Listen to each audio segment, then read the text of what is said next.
So we have two kind of traditions with Startup Grind.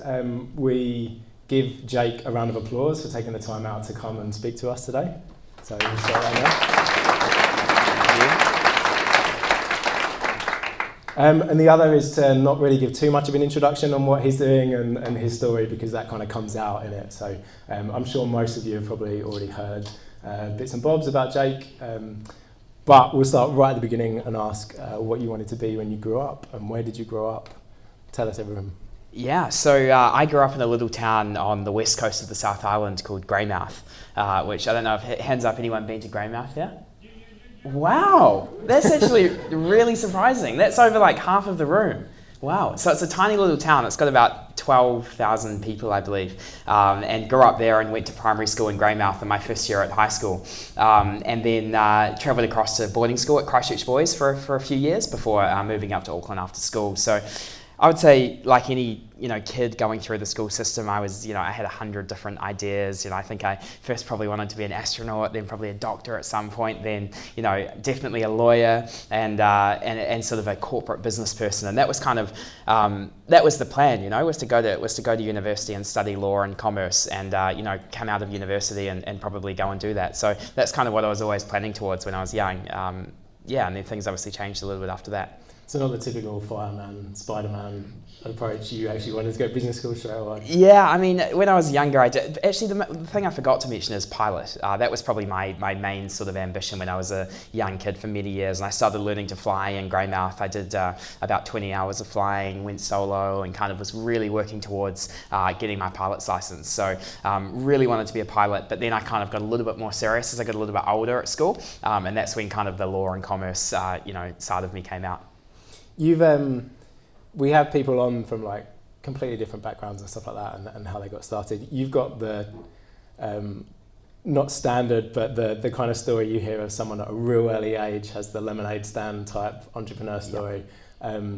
Tell us a little bit about J-Co Magnets.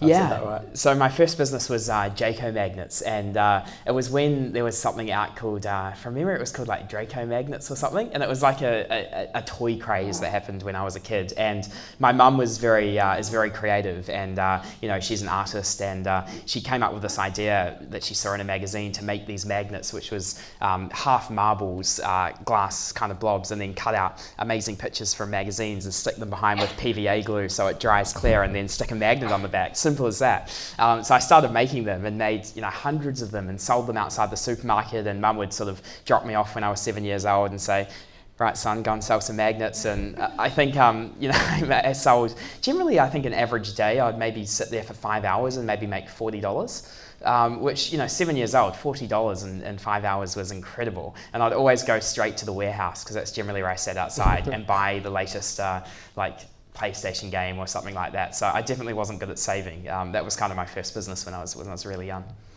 Where did that come from? Where would you put that kind of drive and early ambition down to? I think probably a mixture of my mum and dad. As I mentioned, my mum being very creative, kind of into the art scene. My dad being very kind of entrepreneurial and had his own business. I think as kids, we definitely grow up around that business scene a lot. And I often say, to people, when I grew up, that was one thing that I do remember really clearly that I think was quite different to a lot of my friends, is that our parents really immersed us into business discussions and stuff from a really young age, and we really hung out with our parents and all of their friends. I think my parents never went on a holiday with just mum and dad ever in my childhood. Every single holiday was always the family. We were always involved in everything from 5 years old, sitting at going out to the restaurants every single dinner. My parents weren't the type to go out for a dinner by themselves. I can't remember once that happening. It was always the four of us. So from a young age, we were kind of always involved in these conversations about business and about everything that was going on. So I think that kind of gave me a bit of a hunger for it from an early age. You mentioned your parents. I think anyone that kind of knows your story or has seen it kind of through the news and stuff, it gets mentioned quite a bit, and it's hard to not kind of talk about it, that you went through quite a big family tragedy. Yeah. How comfortable are you talking about that, and can you kind of tell us what happened? Yeah, no, for sure. So when I was 15 years old, our family, we had a skydiving business in Fox Glacier, and that was kind of a family business, and Dad started that up, and I think he bought the business when it was really small, when I'm like back in 2000 or something. And in 2015, there was a plane crash, and we bought like a brand new plane as a company, and I think it had done about 74 flights at that stage, and it took off and it crashed, and all 9 people on board died, which was my dad and sort of 4 close friends, and then obviously 4 tourists as well. So that was obviously a pretty life-changing, transformative moment, and definitely things sort of went on a bit of a different pathway from there. But I think as well, it definitely gave me a bit of a hunger and a bit of a desire to go out and sort of follow my dreams a little bit. You kind of realise that life can be pretty short, and you sort of don't know when it's going to end. I was going to say that's kind of, people can go kind of one or two ways with that, and you somehow manage to pick yourself up and kind of drive on from that. Yeah, and I think as well, like, it's important to say, I was talking to somebody today on a media interview, and I mentioned how I think I said you have a choice, and then I caught my words, and I was like, actually, it's not really a choice sometimes, because I think people do process that in very different ways, and that comes down to deep inside you as a human being. And I know my brothers certainly processed it different than I did, and my mum certainly processed it different to the both of us. So I think for me, it was like, of course, it was really sad. You lose your dad, and someone you were very close to, and it definitely impacted me a lot. But it definitely sparked I know, for example, the business was, we were out of business obviously for a few weeks, or about a month, and we were, are we even going to start this up? Are we ever going to get going again? Is it going to get shut down? And I think within the first week, I was like, man, we've got to get this back up and running. We've got to get the business up. And our friend came over from the UK, and he moved his whole family over and started basically running this business for us again. And the first load, when I say load, meaning like the plane going up, happened with skydivers about I think a month after the plane crash, and I was so excited about that. Whereas my brother, I know he was a couple of years older than me. He was at boarding school as well, and he was going to be a pilot as well, and he was training to fly. And I think that definitely sort of impacted that a little bit. And he sort of moved home and wanted to live with mum for a couple of years, which Dad definitely wouldn't have let him sort of spend 2 years away from kind of flying or doing something if he was around. So I know for me, and I've talked before about John Key as well, and sort of what happened there. So he visited the crash site to pay his respects to the victims, and I remember being incredibly grateful for that, and very humbled by that, because Fox Glacier, people have been to Greymouth. Who's been to Fox Glacier? Okay, I'm actually really impressed by some of these hands. So Fox Glacier is this like all your friends? Maybe we've got a whole bunch of Greymouth people here. But Fox Glacier is kind of this tiny little town, literally in the middle of nowhere. And John Key flew into Greymouth, got in one of the Crown cars, drove 3 hours to Fox Glacier, visited the crash site, and then drove 3 hours back to Greymouth and flew back to Wellington. And I wrote a letter to him just thanking him so much for his, generosity and, his just taking the time to do that as Prime Minister. And he wrote back and said he wanted to, have lunch, which was amazing, and then came up to our house in Greymouth next time he was down on the coast, and had whitebait sandwiches, and we had a chat for a couple of hours about sort of my aspirations at the time. And yeah, it was really, really cool. And that definitely inspired me, because he had lost his dad when he was 7 years old. And I remember remembering that he had a dream to become Prime Minister. And for me, I was like, if he can achieve what he wanted to, why can't I? So yeah, he definitely had a big impact on me. We'll talk about mentors and the role they play a little bit later on. The other, I loved when kind of digging into your story a little bit more, there was like a few of these kind of turning points, and I love you read Sir Richard Branson's book, and it was like a major turning point, and you turned down a $40,000 law degree, and sold your car and went off and started a business. Talk us through that and how that happened.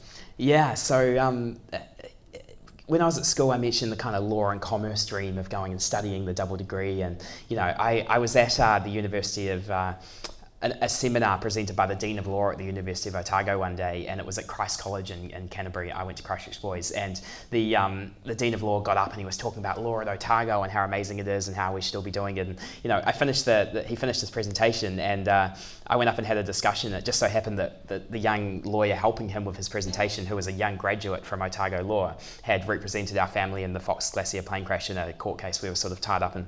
And I went up to talk to her and just say, hey, nice to see you, Sarah. And she introduced me to Mark, the Dean of Law. And we got on, and he gave all of the students in the room his business card and said, if you have any questions, reach out to me. And I sent him an email a couple of days later, because I had corresponded a few times of a lawyer called Greg King, who represented someone called Ewan McDonald in the Scott Guy Ewan McDonald trial back in, I don't know what year it was probably 5-6 years ago now. And Greg committed suicide. And it was like 3 weeks after that I'd been emailing him, and he'd been telling me about law and going to Otago and all his amazing stories. And I remember thinking, he said some really nice things about Otago, and I just wanted to forward those emails to Mark, the Dean of Law, because I know Mark had been there when Greg was a student. And Mark just replied and said, "Thank you so much for doing that, and I want to offer you a scholarship to study." So I didn't submit any application. I didn't even know if he looked at my score results, because I certainly wasn't the most gifted student. And I thought, okay, maybe he's going to send like a $2,000 or $3,000 sort of bonus to come to Otago or something. And then a week later, this $40,000 all expenses paid double degree scholarship arrives. Apparently, the law school only gives out one, and it was law and any other degree I wanted to do, fully paid for 5 years or however long it was going to take. So that was definitely it definitely blew me off my feet. So it's crazy, like a lot of people would see that as a major sign to go on and pursue that, but you kind of just said no, decided to start the business.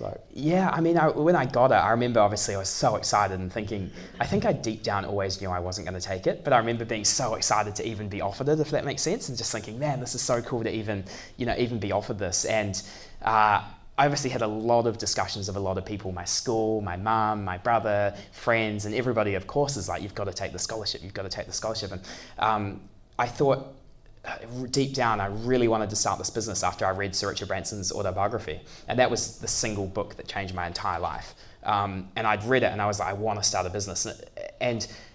But as you say, you get the scholarship and it's so hard not to accept something like that. And I rang up the Dean of Law and I scheduled a call and I said, look, Mark, before I sort of accept, or I just want to have a bit of a call with you. I've got a few questions. And he said, sure. So I jumped on the phone and rang him up, and, to his amazing credit, he said, you should go and start a business. He said, if that's your dream, go and do it. And he said, if in a few years your business fails and you decide you want to study law, he said, the door will always be open.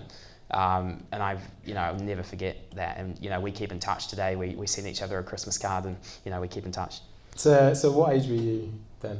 How old were you? I was just finishing secondary school. So I was 18. So where did, because the first business that we were talking about was Umfa. Where did that kind of come from? How did you know that was the business you were going to pursue at that point? Yeah, so I didn't actually. So when I turned down the scholarship, I had no business idea, no capital. I had no clue how to start a business. I just knew I wanted to start a business. So I didn't even have really a vision for what I wanted to do. And I was trying to think of ideas. And, when I was at Christchurch Boys, I'd been inviting inspirational speakers into the school to talk to the students. And we had the likes of Helen Clark, Mahi Drysdale, Reece Darby, Rob Fife, Christopher Luxon, amazing business, sports people, politicians. John Key come into the school and talk to the students just by simply me emailing them and inviting them to come to the school. And when I started, so I was thinking that experience was quite powerful for the students because it really allowed them to see what's possible from some of the most successful people in the country. And I thought, I didn't have a business model at this point, but I thought if I could kind of digitalize that experience and provide every student in the country the opportunity to learn from the most successful people, but learn from how they would do it today if they were 18. So talking to celebrity chefs, news anchors, Olympians, business people, and just saying if you were 18, you were getting started and you wanted to become Nadia Lim or Mike Pero or Simon Dello or whoever it is, what would you do today? So the business model, I remember I rang one of my early mentors in Christchurch, a guy called Steve Brooks, and I said, Steve, I've got this idea. I'm going to start this thing, and I'm going to interview people, and I'm going to just put it into the schools. And Steve was like, that's a shit idea. You're not going to make any money. It's not going to work. And I was like, fair enough. I always love Steve because he always gives me brutal advice. And he said, you're not going to make any money. It's not going to work. And I said, okay. And he said, well, you should ring 5 companies and see whether they would sponsor your content. And if they do, then you've got a business. And I thought that's a good idea. So I did my market research. I got on the phone and cold called, I think, B&Z, a bunch of local Christchurch companies. And they all said they would love to get involved with something like this and they would sponsor it. So I rang back Steve and I was like, look, I've got a business. And at that point I decided. So I started working towards it and started reaching out to people to do interviews. And the first people I reached out to were the people I'd invited to the school, because I'd built these relationships with, people like Don Brash, and I mentioned John Key and Rob Fife and, Helen Clark, and reached out to them and said, look, will you do an interview with me to digitalise what we did at Christchurch Boys? And then basically did a lot of work, and then went back to those companies and said, look, now we've got all these interviews and we're ready to launch. Can you sponsor this? And they were like, oh no, we don't have any budget for that. And I was like, oh no, how am I going to pay for this? And I really knocked down the doors. And I remember B&Z was that company at the time, and they said, look, we don't have any budget, blah, blah, blah, blah, blah. And I remember I just answered them back a little bit, and I said, this is really disappointing, because you told me that you were going to sponsor this, and I've now made all this investment and commitment, and now you're not going to sponsor this. And the guy was like, okay, maybe you could talk to somebody else. And big corporates just referring you off to someone else who has a different budget. And B&Z became our major sponsor, and we had a very successful relationship with B&Z. Now though, we're sponsored by Kiwi Bank, and Kiwi Bank's who we support now, so you should do your banking there. James is stoked wherever James is going. What was the so you kind of got what I guess in startup terms is almost like a pre-deal with a lot of these companies booked in, and then a few fell through. How did at this age you kind of know how to do this? I had no clue, honestly. I can't sit here and claim I knew anything. I was literally just picking up the phone, hustling, persisting, learning on the job, falling over, tripping up, like all of that stuff that I think every entrepreneur does at some point. That was certainly, and I'm still doing it today, obviously, but that was certainly my period where I literally knew nothing. And I know this now because at the time you kind of think you know what you're doing, but I was looking back through emails the other night. I was in Fiji a couple of days ago with John Kerwin and a bunch of Graham Henry and a bunch of speakers at a conference called Nurture Change. And John Kerwin spoke, and I remember thinking, man, I'm going to reach out to him about some of the work I've been doing with Lifeline, and I'd love to do some collaborations with him on some ideas I had. And I thought, man, I've emailed John Kerwin. It was right when I started my first business. So I went back on my emails to like 3 years ago and found an email I sent to John Kerwin. I was just like, oh, that's so embarrassing. It was just so naive and so green. And I'm sure I'll look back at what I'm doing now or in a few years and think the exact same thing. So I think you're always learning on the go and always getting better as you go forward. So I'm guessing you didn't forward that email onto him and say, hey, no. Why did you never reply? No, I definitely didn't say, oh, you remember me? I reached out to you a few years ago. And I mean, this was kind of the first business that you'd properly started, and then 8 months later got acquired. Talk us through that whole process, how that came about, and obviously the other caveat to that is for people in the audience, how early do you start thinking about potential acquirers? Yeah, it's an interesting question. I think for me, when I first got started, I mentioned I knew nothing, and that's no exaggeration. I literally knew nothing. So once I started working on this business, the first thing I learned about a business is it's good to have a business model, right? And my first business didn't really have that much of a business model. Sure, we had commercial partners and sponsors, and we turned, we brought, I don't know how much revenue in the first year, but maybe 150,000, including Contra, maybe 300k, including a lot of the branding work that was provided and website work and so on. So, obviously that's not bad for your first year in business as an 18-year-old kid, but the business model was never going to scale to something truly, truly impressive unless, we got millions of eyeballs on this content, which was obviously going to be difficult in a place like New Zealand. So I remember thinking, my main passion is business, not so much exactly what I'm doing right now. I love business. I love the process of building businesses and, going through that process. And I remember thinking, maybe there's an opportunity to sell this and start again and learn what I've learned over the past, 10 months building this business and just take it into something else. And I went and had a meeting with the Careers New Zealand, which is a crown entity of the New Zealand government in Wellington, and just said to the CEO, we were talking about doing a partnership to distribute all the content into all the schools in the country, which was my vision.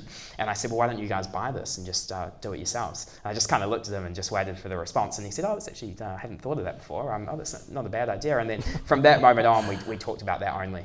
And it was about 6 months of negotiation from that point on until we signed on the dotted line.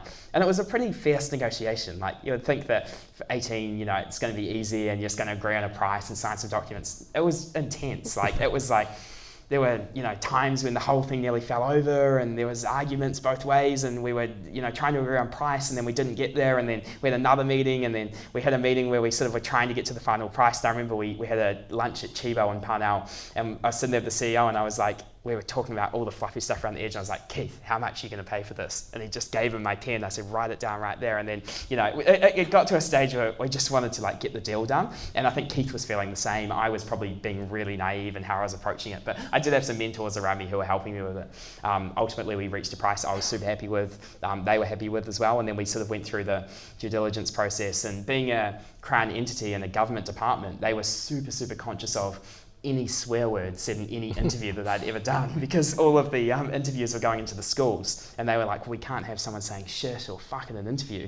And every second interview someone had said something dodgy. So Yuki, my co-founder, who's here somewhere at the time, was a consultant for Unfiltered, and poor Yuki had to go through and edit every single video again, 150 videos, and take out. And Careers New Zealand sent this like 20-page document. It was like, at minute 2:33, edit the word shit out, and then go here. So it was a massive job of like a handover process. It was quite funny, actually.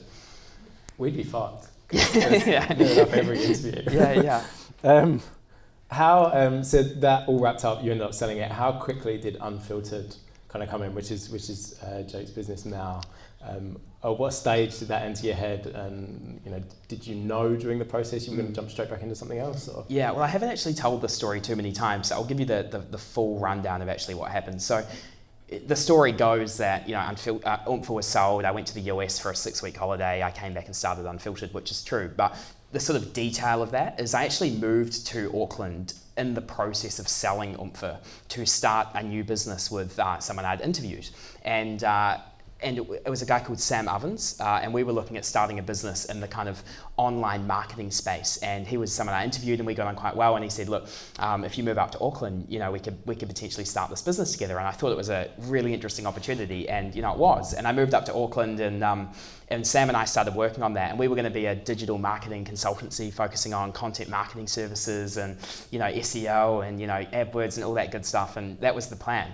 And as part of that, we were going to have our own blog called the Business Leader Series. And that was going to be to ultimately sort of push our digital marketing products, but build our digital marketing company as kind of an authority in the space of, content marketing, digital marketing. And my job was to go out and basically film interviews with business leaders around the country. So kind of like what we were doing with Unfiltered, but solely focused on business. For marketing labs is what we were calling that business. And that was all happening while I was selling Careers New Zealand, so I was in the final stages of that negotiation, and I filmed about 20 interviews for this Business Leader Series. So if you look back on our early Unfiltered interviews, you'll notice at the start I go, I'm here with the Business Leader Series. That was because it was never shot for Unfiltered. It was shot for a completely different business. And then basically after 5 months of working with Sam, I sort of realized that digital marketing wasn't something I was super passionate about, and the industry, it didn't really grab me. And I said to Sam, look, I'm just not super passionate about this industry, and I think I want to go and do something else. And we're at a stage where we were almost about to launch, so it was okay for me to walk away. We didn't really have any structure in place, and it was kind of okay at that point for me to do that. I wasn't as deep as I would have been a couple of months later.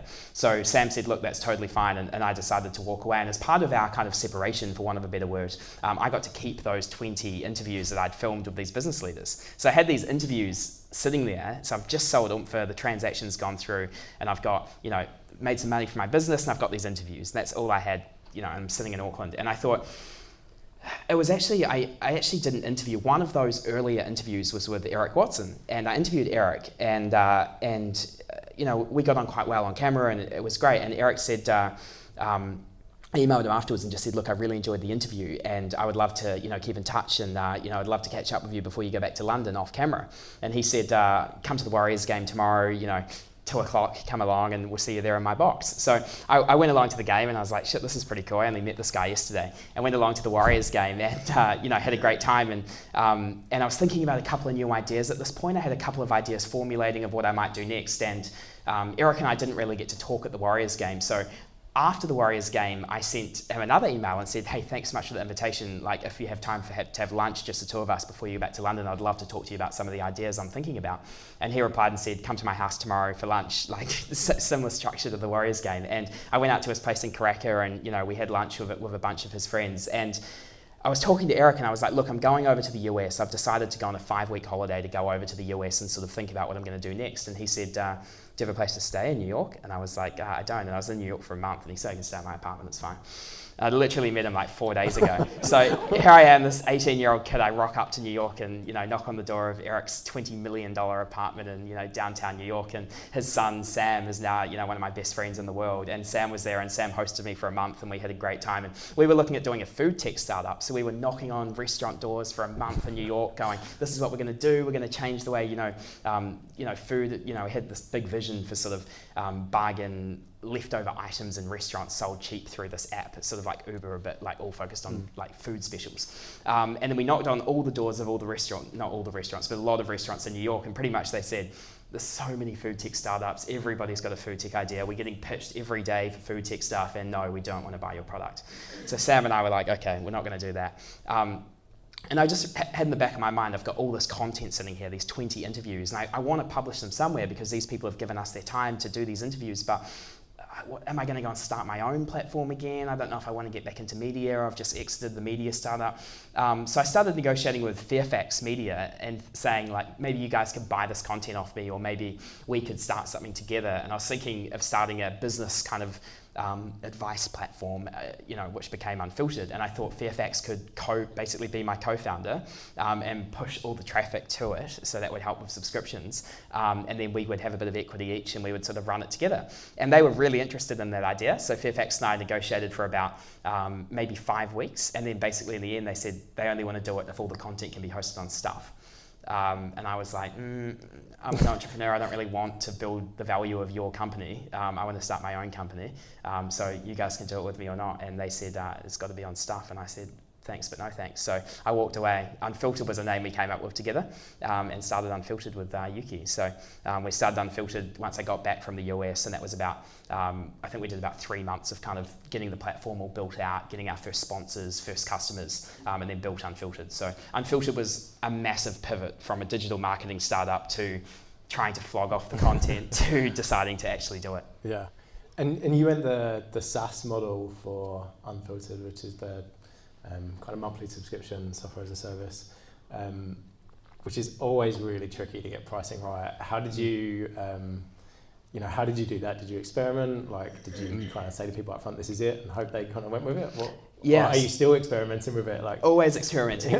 How we got started was our business models actually changed quite a lot from when we first started Unfiltered through to now. So originally Unfiltered had 3 aspects to the business model. First one was corporate partners, sponsors, companies that we branded all of our content with, similar to Umfa. Second was the B2C subscription, so any individual could come on. We had 6 months or a year. That was 167 or 267 for a year. Third option was B2B, so we would sell to companies like PwC and McKinsey and Ray White, and then all their staff would get access as a learning and development tool for their people. So they were our 3 aspects to the model. Since then, so that was 2 years ago, almost exactly. Now, 2 years later, we've hit B2B on the head. We don't do that at all anymore. We still have commercial partners, and we just focus on B2C. And the reason we did that was going into the US market was just, it's obviously so big compared to New Zealand. And in New Zealand, you kind of have to be all things to all people in some ways. Whereas going into the US, it's like the content you produce for a middle manager sitting in a bank is very different to the content you'll produce for a hungry, hustling entrepreneur sitting in this room. So we were finding that we were interviewing mainly entrepreneurs, and that content, is it relevant to, someone at Foodstuffs who's in management and wanting to become the next CEO? Not so much, because it's mainly about some entrepreneur sitting in his garage building his first company or her first company. So, that was kind of the transition. Then we hit B2B on the head. We launched our event series. So now we are very, very laser focused on the B2C market. We redid our entire platform and entire approach to basically be a monthly subscription similar to a Netflix, $14.95, unsubscribe anytime, cancel when you want, make it super, super easy for people, little commitment, cheap, anyone can afford it. And that's kind of been the approach. So, it kind of, PR, you've mentioned today, you've obviously done a lot of press and stuff, and PR seems to be kind of working for you guys a bit at the minute.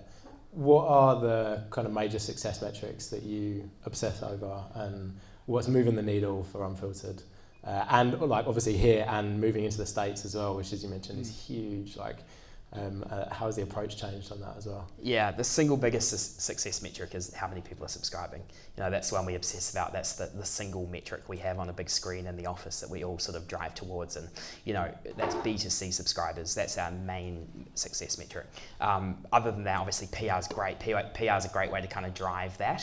And I've been down in New Zealand for the past couple of weeks doing a bunch of work with Huawei, launching the new Mate 10 artificially intelligent smartphone. And that's been amazing. So I did a bunch of interviews with them today talking about, the artificial intelligence in that phone. So, PR's been great for sort of getting the brand out there and the message out there. But yeah, it's definitely number of subscribers. And then, obviously things like Net Promoter Score is really important as well. But I'd say we're still developing all of our capability for some of those metrics. Although, of course, we get a weekly report that Yuki produces wherever he is, sort of is focused on everything from, viewership of all of the content, who's watching what, how many unique visitors to the site, what country they're coming from. Obviously, going into the US, we want to see the US numbers coming up, how much money we're spending on everything, obviously, marketing, sort of where the investment's coming from, click-throughs, like everything like that. We obsess about a lot of numbers, but the main one being subscriptions.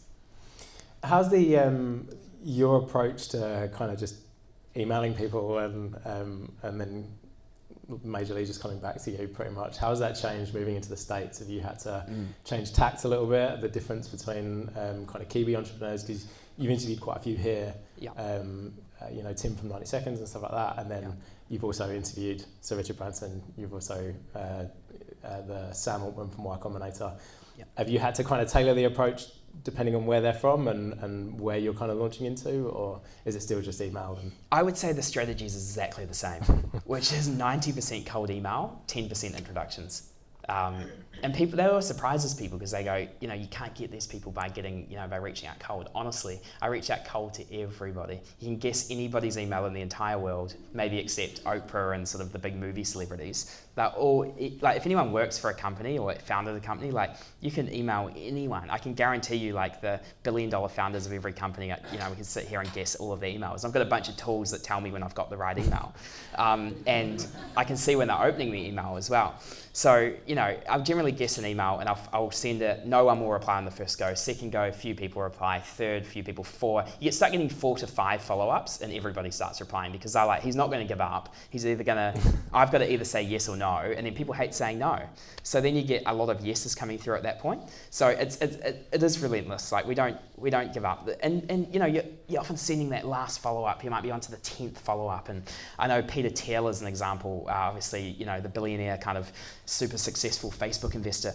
I've probably emailed Peter Thiel 60 times and I still haven't heard back from him. And then I got an introduction recently from Chris Liddell, the Kiwi who's in the White House working for Trump, like right up there, sort of running Trump's technology task force. And Chris and I are good mates, and Chris introduced me directly to Peter Thiel. And I'm like, okay, I haven't seen this email before. He didn't reply. I follow him up. He didn't reply. I copied Chris back in and he still didn't reply. And then I said to Chris, hey, can you reintroduce me? And Chris is like, sure. Chris is like rooting for the Kiwi guy. So Chris emails Peter Thiel again, and I followed him up like twice and he still hasn't replied. But like, we're not going to give up, I think like Peter Thiel does interviews. Like I've seen plenty of them. So it's like, if he's going to do them with everybody else, he can do one with us, you know what I mean? So we will follow up until they either give in. And it's only very rarely does someone get actually pissed off at you. The only time I've probably ever had it was one of the co-founders of Tesla. We interviewed one of the co-founders and I was trying to get one of the other co-founders. And I was pretty relentless. I think I sent 8 follow-ups in the space of a month or something. And I was like, he's not replying. And I can see he's opening them. So I'm like, he's definitely getting my emails. And then he just replies, no.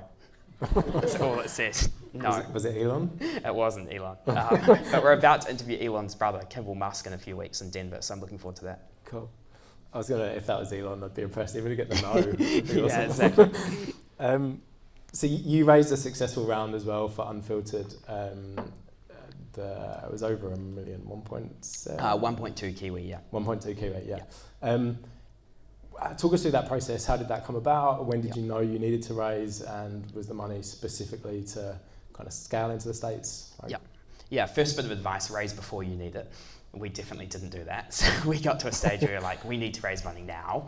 And we obviously, got some overdraft sort of facilities with the banks, and we got to a stage where we were going pretty quick towards that raise. And thankfully we're in an industry where it just so happens that, all the people we're building friendships with happen to, generally be very successful business people and investors. So a lot of those people were my friends, and I reached out, and I think we closed the 1.2 in about a week, which was awesome. So that was really, really cool. But basically the process was, we bootstrapped it for at least a year, and that was focused on, or that was due to the fact, I should say, that we had those corporate partners I mentioned. And the great model of that is we were able to sign up companies like Spark and companies like PwC and Bell Gully and University of Auckland, NZTE, etc., etc. And those companies would pay us quite big lump sums of cash that allowed us to essentially run the business without raising capital. So we didn't invest anything. I think I put 20K in originally, and then the business repaid that back to me after about a month. And then after that, it was all funded through our commercial partners and subscriptions. So basically, we got to a stage going to the US where it was becoming really expensive, all the travel. We were growing the team, pretty aggressively, and it got to a stage where we're gonna have to raise some money. So we decided to raise $1 million. And we went out and started raising it, and we were oversubscribed, so we decided to extend to 1.2. And I think we brought on board about 15 investors, and I'd say most of those people were our interviewees. Peter Hewlett, one of our investors, was amazingly helpful during that process as well, and Pete sort of sent it out to a few of his mates, who were big investors around town, and people who I'd been trying to reach for years to interview, and they just came back straight away, and we had a meeting. And there was one meeting that was quite funny. I went and had a meeting with, he probably owns this building, I know he owns most of the buildings around here, Mark Wyborn, and I went and had a meeting with him, and he doesn't generally invest in these kind of companies. And I said to Mark, Mark and I had met a few times, and I went in and pitched. I was pitching to Mark and a couple of his people, and he goes, "Look, Jake, we just don't really invest in this kind of thing, but we want to support you. So how much money do you want?" And I was like, he's like, 100K, is that all right? I was like, yeah, that would be amazing. He's like, okay, done. And that was like a 20-minute meeting. So some of the meetings were pretty easy to raise the money, which was great. You didn't go for the million straight off. Yep. No, yeah. Although looking back now, it's been great having our investors, and they're all super supportive, and we love the community. But I'll probably caution any entrepreneur raising money to, I think the fewer investors, probably the better. And that's not because we have difficult investors, they're all great, but it's just the communication. Like if you have a couple, you can kind of work with them really closely and sort of, truly bring them on board with that business. But we've got about 20 odd shareholders now, maybe slightly more. And the great thing about that is there's a lot of people to talk to and tap into various bits of advice if we need it. The bad thing is, I guess from a communication perspective, it's hard to be close to everybody because we just don't have time. Investor relations can take up a lot of time. So we kind of formalized our structure where we do quarterly reporting. We run obviously dinners and events and so on where we invite all of our investors, but it's a quarterly reporting process, and that's kind of how we decided to do it. You mentioned taking advice, and it sounds like all the way through your story you've had kind of good people around you and mentors. How important is that in the process of starting and running a business? It's obviously been important to you, but for anyone obviously looking to start or in the middle of starting up or is in the process, how did you kind of get those mentors, and how big of a part have they played? A huge part, and I couldn't understate that. They've just been absolutely amazing. And I know when I started my first business, I had some amazing mentors along the way, and I think and people who have made a big difference, like individuals who have made a huge, huge difference, not just in my business, but also in my life as well.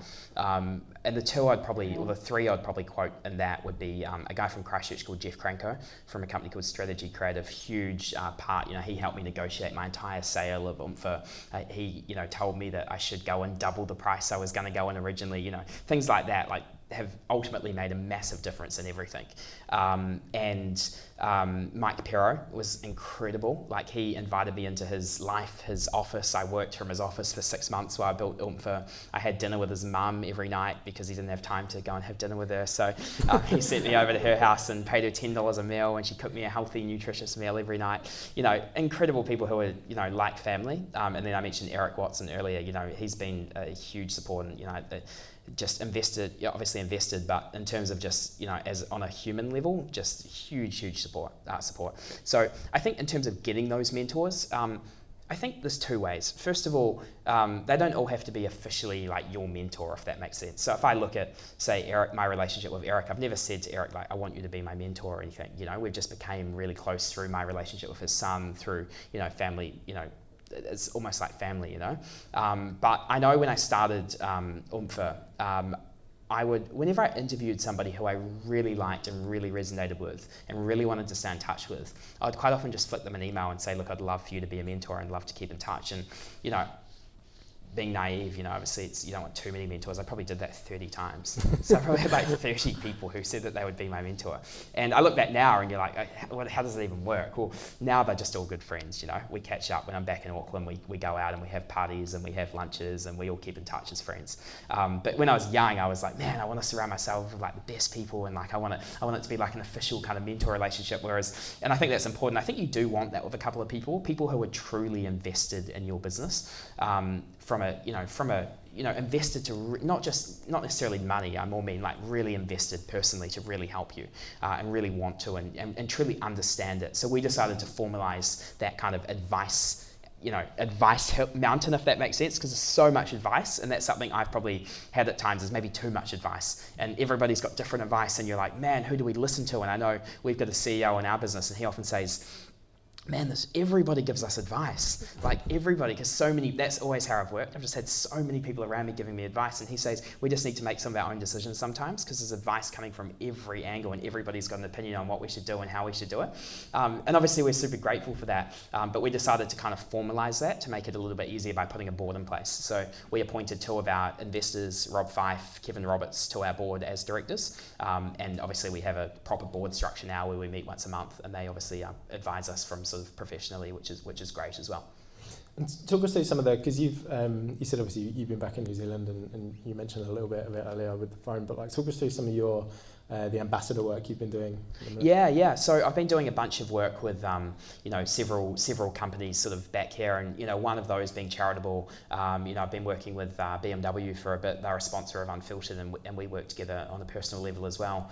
Do a bit of work with One Above, the flight drink with the jet lag, obviously traveling a lot. And then I mentioned Huawei, the smartphone company, and obviously I mentioned they launched their Mate 10 recently, which is an incredible device. So I've been down here helping them launch that product, which has been great. So yeah, I always love, I think it's important to kind of do work outside of core business sometimes as well. You don't want to take up too much time, but it's good to kind of stretch your thinking a little bit.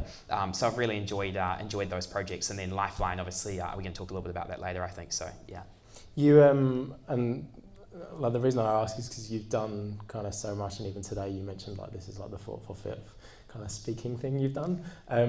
I've seen you mention before you're always on. Like, how do you not get burnout or fatigue, or is that something you worry about? Or it is. It really is. And I've got friends who. I'm staying with a good friend at the moment who's, he co-founded Zuru, the toy company, and an amazing entrepreneur called Nick Mowbray. He's one of my best friends, and I've been staying at his place for the past few weeks. And, he's been spending time down in New Zealand, kind of just taking a bit of time out after, 10 years of just absolute persistence and absolute relentless hard work. And, he reached a stage where he just needed to take some time out. He'd probably been going a little bit too hard, burnt out a little bit, and just decided to come down to New Zealand. And it helps that he obviously owns the .com mansion, so he can come and take some time out in a pretty beautiful part of New Zealand. But for me, it's something that I do worry about. I'm pretty good generally at balancing my time off, and I try and schedule holidays long in advance. But an example is probably this week. The past 4 months I've just been working so hard, and I went to Fiji a couple of days ago to do this Nurture Change conference, and it's easy to say, I went to Fiji, and instantly everybody will be thinking Fiji, great, sounds amazing. Like it was, I shouldn't say it was hell, because it's an amazing conference and the people who organise it are incredible. But from us personally, we were probably burnt out, and we spent 3 days up there just sitting in a conference room writing interviews. Incredible interviews. So it's not to take away from that. It's more just like, I think we need to take time off, and I was meant to take January off. I was saying to some guys before, I'd take January off and go to Asia, and then we're probably going to head into a capital raise early next year, and it's just not the right time. So I cancelled that entire trip, going back to New York for 6 months on Sunday, and it's like I've reached a stage right now where I just need a week. So I'm thinking about in the next couple of weeks just flying to Mexico or something and just sitting on a beach, because I am getting burnt out right now. Like the past 3 weeks have been absolutely crazy. Like I slept 4 hours last night, and I've had 2 Red Bulls today, and I'm feeling, it's not healthy. Try not to keep too much longer. Yeah. In case you either fall asleep. Yeah. Or... No, it's totally fine. I had the Red Bull before, so I'm actually feeling great. But I'm doing the half marathon on Saturday in Queenstown. So that is something I'm really excited about, because I've never done that before, and I've been training hard towards it. And I really wanted to do like a 17k run before the half to sort of I've been told you don't have to go the full way before the day. I've done 14. So everybody's, when I say that, half the people look at me and go, oh, you'll be fine. The other half go. So I'll give you guys an update after Saturday, but I'm gonna cross the line. If I end up walking for 5 kilometers, I'm gonna cross the line. So I'm gonna do the half marathon on Saturday, which I'm excited about. You'll be fine. Good luck, mate. And like kind of on the flip side of that, like one of the things that a few people that I've interviewed before that I've said in contact and stuff we've kind of spoke about is like the imposter syndrome of, oh, when's everyone going to figure out that I don't know what I'm doing and I'm completely out of my depth. Like you seem really confident and self-assured. Like, is that something that worries you at all as well? Or has that ever come up, or you kind of you got shit locked down? I think everybody has their days, you know, and you have your moments, and it's like it's never consistent. So like it's easy to sit on a stage like this and get interviewed and have a bunch of people turn up to listen, and you think, man, I've got my stuff sorted out, but it's not like that every day.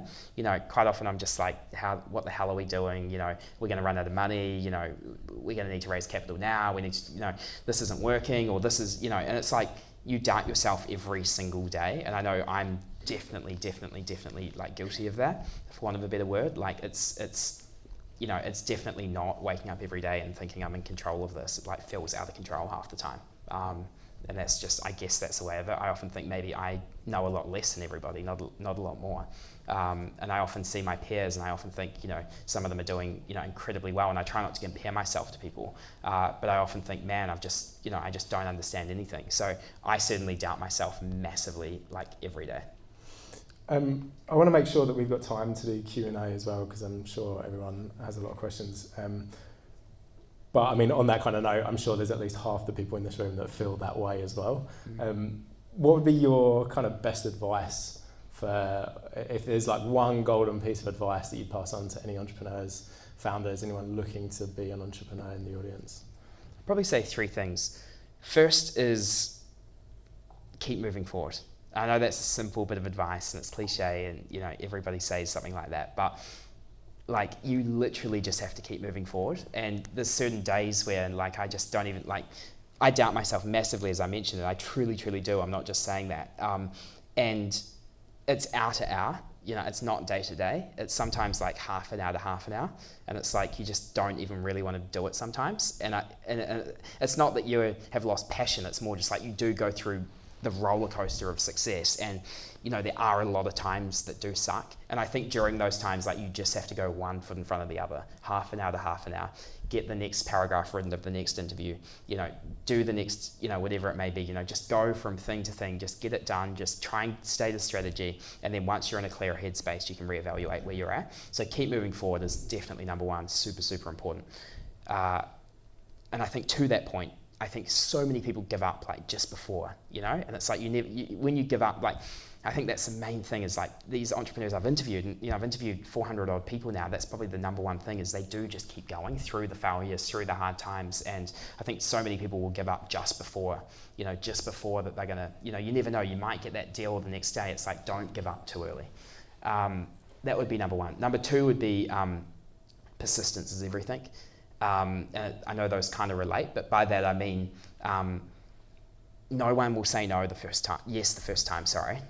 You have to keep banging down doors. Don't give up. Don't worry about sort of annoying somebody by asking them too many times. Like, you know, it's very hard to say no in general. And if somebody asks you 10 times to do something, like generally you'll finally be like, man, this person's so passionate. They want this really, you know, and and the commitment might just be doing an interview or whatever it may be. And it's like, if you're asked enough, you'll always do it. So I just say be really persistent. And that relates to sales, obviously. It relates to, you know, forming partnerships. It relates to getting interviews. It relates to everything in business. So just persist like crazy. Just be absolutely relentless. Don't give up. Keep going. It took about 5 or 6 months to get Jake in the chair. And then he said yes straight away. It was just conflict of diaries. Yeah, conflict of diaries. And then the final thing is like, I think it's good to like be a bit disobedient and be a bit cheeky, and don't necessarily listen to some of the advice around you, because there is a lot of bad advice out there. And I think it's easy for, it's very easy to, you know, you get told something by a mentor, and in the early days, I probably would have just done that straight away. Whereas now, like, it's okay not to do what somebody tells you to do. And I know that relates back to like deciding not to go to university and do that scholarship. I think 90% of young people, 90% of 18-year-olds would have done it because mum and dad would have wanted them to do it, the school would have wanted them to do it, it made sense to do it, and people wouldn't want to be disobedient. So maybe I'm just a disobedient kid who didn't respect my mum's opinion, but I didn't. It might sound a bit cheeky, but I didn't really care that she didn't want me to go to university. I was like, I want to start a business and this is my life and it's my life to make or screw up, and what my mum wants, of course I respect her, but it's kind of irrelevant. This is actually my pathway and my journey, and I'm not going to, just because my mum wants me to go to university or my headmaster wants me to go to university or my brother or my friends, I'm not actually going to listen to that. And I think it's okay to be disobedient and be cheeky. And then the final thing I would say is don't look at inspirational people or people you aspire to be like in isolation. And what I mean by that is it's very easy to read a book and learn that Warren Buffett lives in the same house that he's lived in for the past 20 years and eats at cheap restaurants and drives a really modest car, and they're materialistic examples, but analyzes things in a certain way and be like, okay, I need to do that because Warren Buffett does that. No, you don't, because for Warren Buffett, there's 1,000 entrepreneurs out there who, sure, they haven't made probably as much money as him. He's obviously the second wealthiest guy in the world, but if the difference between Sir Richard Branson and Warren Buffett, Branson's supposedly worth 4 or 5 billion, Warren Buffett's supposedly worth 80, and you're like, okay, I mean, who would you rather be, And I'm not saying I respect Buffett more than anyone, but it's like, for my personality, it's fun to go out and do crazy stuff and do stuff that's a bit risky sometimes, and jump out of planes and have a lot of fun along the way. And if you look at all these inspirational people in isolation, you'll be constantly beating yourself up, because you'll be like, oh, Elon Musk gets up every morning at 4 a.m. Well, I can guarantee you there's somebody else who's worth $12 billion who probably gets up every day at 9 o'clock, works till 2 in the morning, and does it the other way. So I try and look at mentors and people I aspire to be like and learn little bits from them and go I love this about Warren Buffett, I love this about Richard Branson, and try and not look at one person and be like, I need to be like that person, otherwise you'll constantly be beating yourself up. That's something I've learned having interviewed 400 of the world's most successful entrepreneurs. They are all different, they're all successful for different reasons. There's some people you're like, how the hell did you build that? And other people, they're just they don't have fun outside of work. They'll just work every single day. They don't spend time with their family. They just go and go and go. So look at these amazing people as a whole and take the best bits from all of them. It's something that's hugely, hugely important. On that note, what's the best advice you've either heard in an interview that you've applied yourself, or someone you've been interviewing has given you?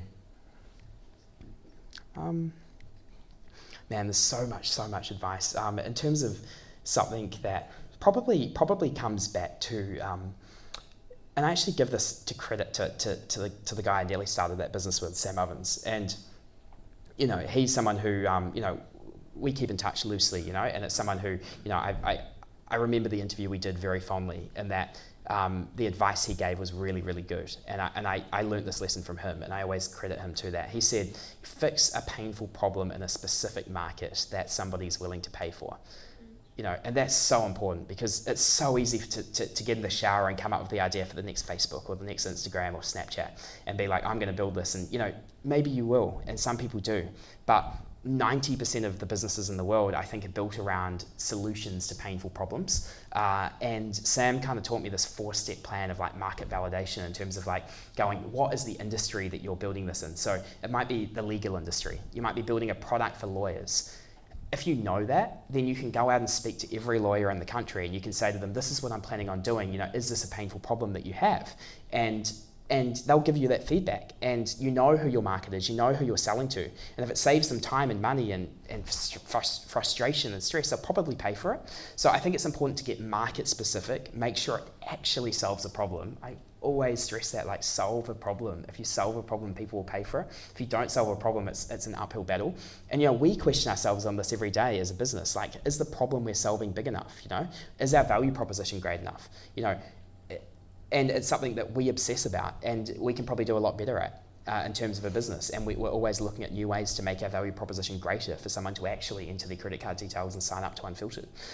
So I wouldn't say the problem we're solving, I'd say that's a lesson I've learned since starting Unfiltered, is that next business I do, I'll be solving even more of a painful problem. I think it's got to be painful for people. It's got to be the kind of problem they wake up in the middle of the night sweating about, because I've got certain services I subscribe to that solve very, very specific niche problems to me, and one of them is an email tool called Boomerang, and without that, I don't know where I'd be, because I use it for everything. And I got a notification the other day saying it failed, and I think I pay like $4 a month. And I was sitting in the car driving along thinking, I would pay $1,000 a month for a tool like this.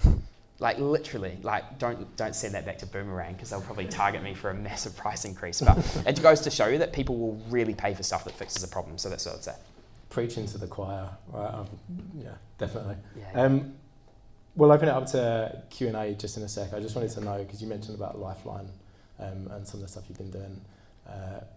Just quickly wanted to touch on that before we go to Q&A. Yeah, absolutely. So I guess obviously it's not something we're proud of as a country, that we have the worst youth suicide rate in the developed world, twice that of the UK, twice that of the US, 4 times that of the UK. Unbelievable, right? For a country like New Zealand, the 9th, I believe, most developed country in the world has the worst youth suicide rate in the world. And when I learnt that and heard about that, and it shocked me, and I really wanted to do something about it. And I don't pretend that what we're doing is going to solve that, but I think it's a small piece in a massive problem. So decided to go out and raise $100,000 for Lifeline to help them. They had a lot of government funding slashed, and we really wanted to get involved and help them raise money. So I thought, what's the fastest way to do that? By running charity dinners with people who I've interviewed, people who I've become friends with, who be willing to come along and buy a ticket to these events. So the first one we hosted was at Nick Mowbray's mansion a few weeks back, and we raised $55,000, which was great. The goal was to raise $100,000 in 4 dinners, so $55,000 for the first one was a huge achievement. And the second one's coming up in February, March, and we're taking 2 helicopters, thanks to Helitrans, over to Waiheke. We're trying to raise $40,000, $3,000 a ticket for this next one, which is less than the last one. And basically, going to try and raise a whole bunch of money. So I'm in the process of setting up a foundation just to formalise these kind of charitable efforts. So setting up the Millar Foundation, or whatever I'm going to call it, that's basically going to have an overall theme of kind of helping young people achieve huge success and aspire to huge success. And obviously that starts at a problem like this, but then we've got ideas over time. We're going to move into building certain mentoring networks to help young people from disadvantaged backgrounds. So there's a bunch of ideas we're kind of working on in that charitable space, and I think it is important to do that, to give back and help out where you can on sort of issues you're passionate about. We're like halfway through November, and I've got the worst. You can't even tell that I've been growing a moustache. I've managed to raise about $25, I think, so far. So yeah, feel less proud about that now. Yeah. No, not at all. I had someone, I think it was from Movember, come to me recently, and they were like, "Are you doing Movember?" And I was just like, "No." And I didn't say anything, because I was like, I'm pretty sure I would be in a much worse state than you were if I was trying to do Movember. It can't get much worse than this. In terms of the facial hair I'm talking about. Yeah. Cool. We'll open it up to Q&A. Usually takes one person. Yep. Jake, so I was interested to hear that you started out with a business with Sam Ovens. I know him from years and years ago, and I hadn't heard the story, and I know how well he's doing now. But the thing that I was really interested in was your idea of persistency. How often would you, or how regularly would you email people and be persistent? And what tools do you use to measure when they are opening email? Yeah, great question. Every 4 days is the answer to my email follow-ups for interview requests. It obviously depends on, what we're being persistent about. If it's sales, it's obviously different. But as a general rule, if I'm trying to email someone cold for an interview, every 4 days, I'll send them a sort of polite follow-up with a little bit more information, giving them some more links to some interviews we've done, and sort of just prodding them a little bit. Obviously, that's not 4 days forever, if that makes sense. So maybe after 5 of those, I'll sort of stop for a couple of months and then send them a new email, And quite often, I find, even if someone doesn't reply for the first maybe 5 emails, and then I stop and I don't go back to them for 2 months and I send them a different email, you get a reply on the first go sometimes, and they've never heard about you before, meaning that maybe they've got a new assistant, or maybe there's a whole bunch of reasons why they might reply that second time. So again, it comes back to not giving up and always persisting. There's a tool called Yesware I use, which shows when people open my emails. Yesware is amazing.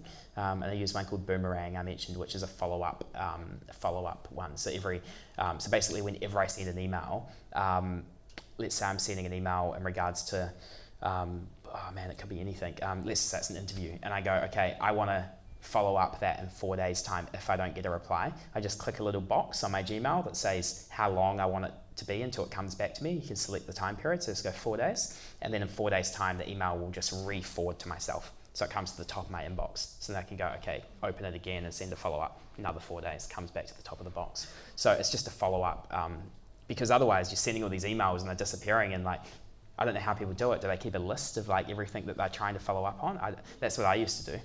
So now I use this tool called Boomerang, which is amazing. Another one's called Reportive, which syncs with LinkedIn. So if you guess the right email address, the LinkedIn profile of that person will come up on the side of your Gmail. Reportive, Rapportive. That one's incredible. There's at least one recruiter in the room I know is pretty stoked about that.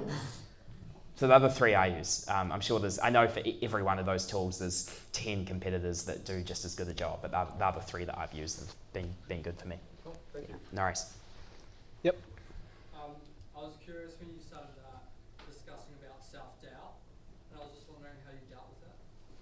Yeah, it's a good question. I think probably the best way for me to deal with it is, I think number one is find a mechanism to kind of shut off a little bit, and that can be in a whole variety of ways. I mentioned the running I've been doing, which is something that's quite new to me, and that's been a great tool to sort of get to the end of a busy day where maybe you're sort of losing a bit of confidence, and just be able to go, okay, I'm done for the day, I'm going for a run. And then every single time you'll finish a run or a time at the gym, and you'll come back feeling a lot more positive about the world. So I think just disrupting the day is important. I think as well is just remembering that it is going to get better, if that makes sense. If you're in a really bad place, which I certainly have been in a number of times, it definitely gets better. And probably the other thing I'd say as well is this is saying this, it's probably going to sound like I suffer from depression or something, and I don't claim that I do, but I would say that it is important when you're in a bad mindset not to drink alcohol. I know for me that if I'm in a bad state of mind, and I go out and have a good night with some friends, it's fun and you forget everything and it feels great, but then the next few days suck and you feel really depressed and really down.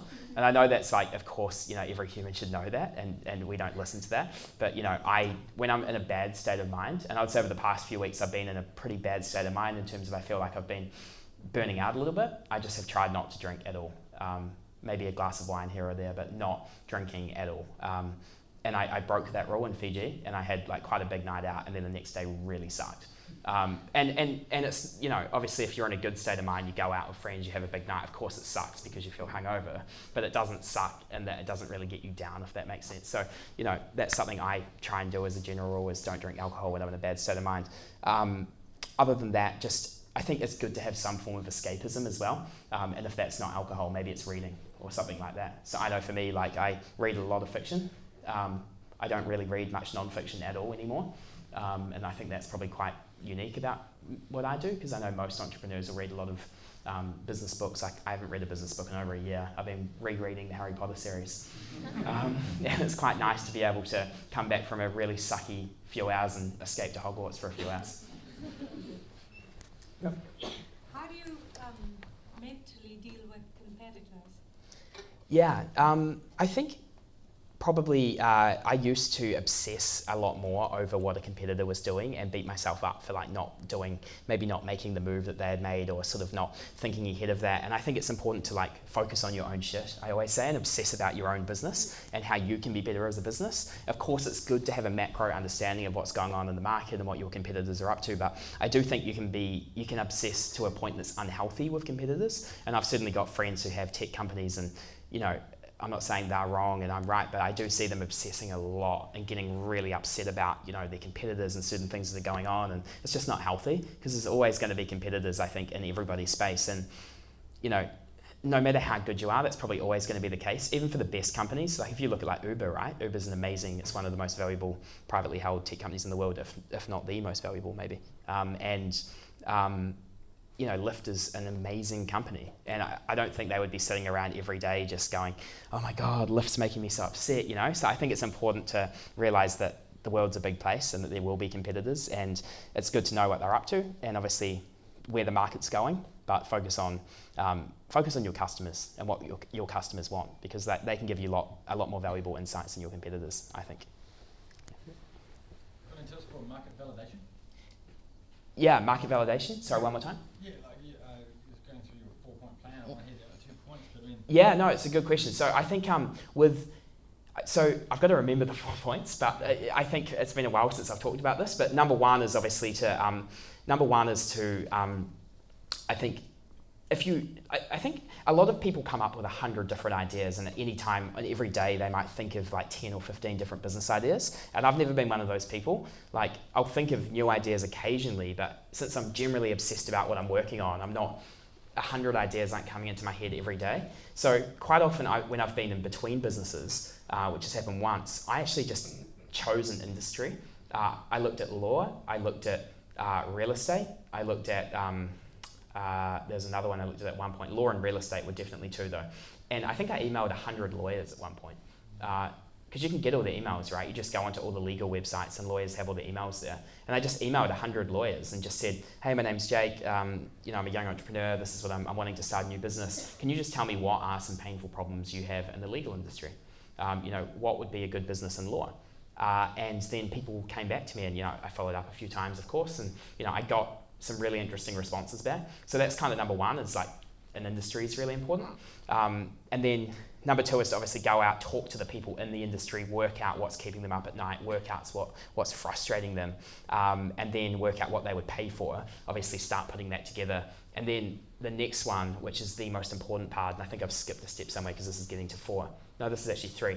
Step 3 is make them pay for it before you build it. So if I look at Unfiltered, we actually had 15 paying clients before we built Unfiltered. Working out what they pay for a day. 100%, yeah. And I think, like various pricing tests. Yeah. That's pretty much the way I do it. Yeah, exactly. So we went out and we got TVNZ paying, we got Bell Gully paying, we got PwC paying, we got a bunch of companies paying to have access to Unfiltered and sponsor Unfiltered before we launched. And you're never going to go in and be like, hey, I've got this vision, this is what I'm going to do, and can you pay for it? Because they're all going to say no. What would you expect to pay? That's a good question. I wouldn't claim to be an expert in like pricing. For us, I went in way too high. So I think I went and pitched to Spark in the early days for like $300,000 for like a 1-year sponsorship. It didn't happen. I think I've definitely gone in way too high, but then I've gone in too low as well sometimes. And different companies will value it in much different ways. I remember I was speaking to the CEO of McKinsey once, and I was like, Unfiltered, we're selling B2B as a learning and development tool. Initially, we're thinking for companies of 0 to 50 staff, it'd be like $1,000 a year for the company. So pretty cheap, pretty affordable. And I went and talked to the CEO of McKinsey, and I was like, it's $998. And he's like, oh, per person for our 50 people? I was like, no, no, but for the company. And he's like, oh, wow, okay, of course. And he was going to pay for I'm pretty sure he was like, he seemed like he was ready to pay for, they had 50 people, so expensive mistake, right? But, then other companies would never pay anything like that. So I think pricing is not really, I wouldn't say it's my forte, but you just have to probably just talk to people. Like if you're investigating law as an example, find 5 lawyers who you're really close to and you trust, and actually just get honest feedback from them, and then maybe give them a discount or something for their honest advice. Cool. We'll wrap it up there. Like I said, I think we've got we can hang around for a little bit longer. There's more beers maybe in the fridge for some more networking. Feel free to stick around for a while. I'm sure Jake will, and we'll give him one more round of applause as well. Great. Thanks, guys. Thank you. Welcome to the Startup Grind.